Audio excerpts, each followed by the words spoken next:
The President of the United States has been impeached for now only the third time in history. The President of the United States should be tried.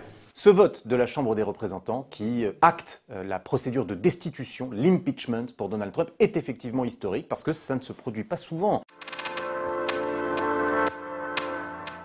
C'est arrivé en réalité deux fois dans l'histoire des États-Unis d'Amérique. En 1868, le président Andrew Johnson.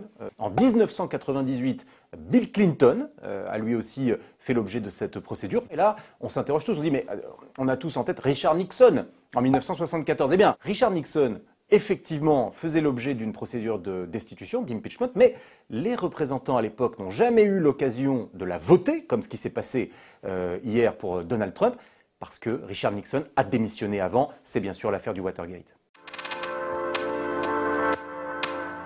L'impeachment, en français, ça signifie destitution. C'est une procédure prévue par la Constitution des États-Unis d'Amérique et qui dispose qu'en cas de manquement grave, le Congrès, le Parlement, donc la Chambre des représentants puis le Sénat, peuvent, via cette procédure, pousser le président des États-Unis d'Amérique en exercice à quitter la Maison-Blanche.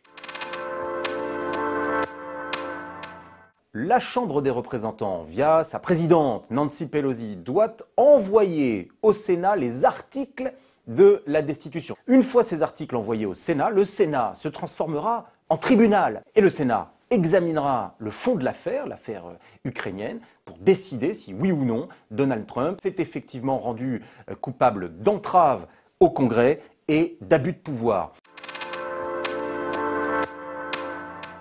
Pour que le président des États-Unis en exercice soit destitué, il faut qu'une majorité des 2/3 des sénateurs le déclarent coupable. Cela veut dire 67 élus au Sénat qui disent Donald Trump est coupable. Cela a très peu de chances d'aboutir puisque les républicains sont majoritaires au Sénat. Donc même si les 45 démocrates et les 2 indépendants faisaient bloc pour déclarer Donald Trump coupable, il faudrait 20 sénateurs républicains en plus pour voter la destitution de Donald Trump. Et donc, c'est plus qu'improbable, voire quasiment impossible.